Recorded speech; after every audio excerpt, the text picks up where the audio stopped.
Selamat sore Bu. Selamat sore Bu. Saya memperkenalkan nama saya Bu, Mas Tius Yagian Bu. Saya masih di perkuliahan Bu ini, yaitu PTG dalam jabatan Bu. Ya Bu. Saya ini Bu ada tugas dari perkuliahan Bu, ada masalah Bu.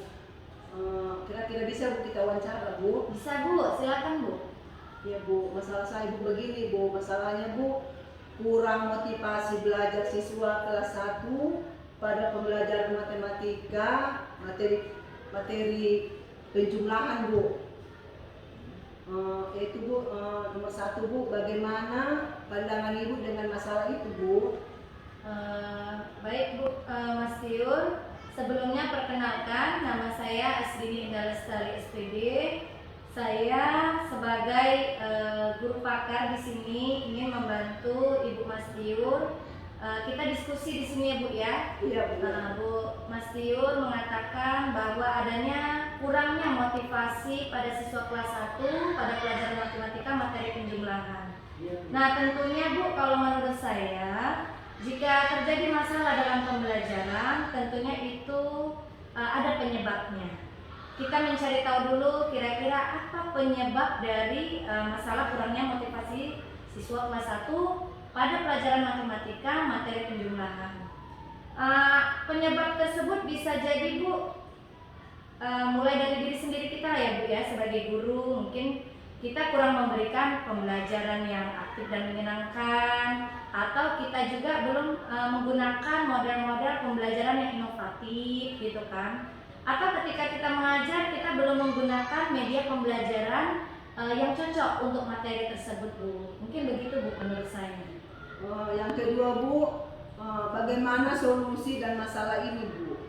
Oke Bu, jika Ibu bertanya solusi dari masalah kurangnya motivasi siswa, mungkin kita kembali lagi melihat akar penyebab tadi. Jadi ini saling berkaitan. Ketika kita sudah mengetahui akar penyebab dari masalah ini, kita pasti bisa mencari solusinya Bu. Kalau menurut saya, solusi yang paling tepat itu kita sebagai guru hendaknya memberikan pembelajaran yang aktif dan menyenangkan. Mungkin kita bisa dengan menggunakan media-media pembelajaran yang mungkin mendorong siswa lebih semangat. Kemudian kita juga bisa menggunakan model-model pembelajaran inovatif Bu.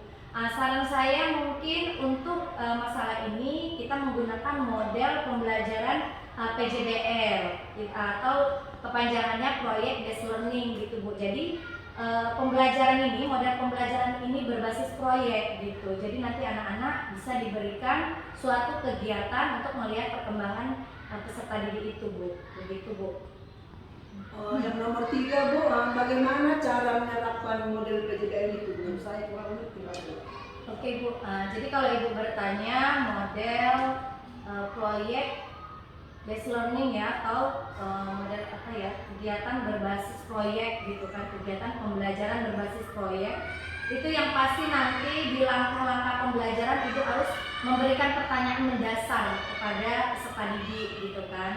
Bagaimana pertanyaan-pertanyaan itu memancing semangat atau rasa keingintahuan peserta didik tersebut gitu. Kemudian nanti Ibu juga bisa membuat desain bagaimana perencanaan pembelajaran yang berbasis proyek ini bisa Ibu laksanakan. Nah tentunya Ibu harus menentukan jadwal juga. Ini mau dilaksanakan seperti apa, di jam keberapa, berapa lama anak-anak harus menyelesaikan proyek ini gitu kan. Kemudian nanti yang keempat, Ibu juga ketika dalam pembelajaran Ibu harus memantau atau memonitoring bagaimana kinerja perkembangan peserta didik gitu. Jadi apapun pembelajaran yang kita berikan kepada peserta didik tentunya harus kita pantau, kita awasi sampai di mana anak-anak itu paham akan pembelajaran yang Ibu berikan. Kemudian nanti Ibu juga bisa menguji hasil. Setelah selesai mereka menyelesaikan proyek, mereka harus melihat pengujian hasil kinerja mereka. Apakah sudah benar, apakah ada yang kurang, apa yang harus dipertahankan dan apa yang harus ibaratnya tidak boleh ada lagi gitu. Kemudian nanti Ibu bisa bertanya kepada peserta didik di akhir pembelajaran, evaluasi pengalaman. Apa yang mereka dapatkan ketika Ibu memberikan pembelajaran pembelajaran berbasis proyek. Mungkin seperti itu Bu yang bisa saya sampaikan. Makasih Bu ya, hanya itu aja lah Bu wawancara saya sama Ibu. Terima kasih banyak. Selamat sore ya Bu. Iya Bu, sama-sama, selamat sore Bu Mas Tiur.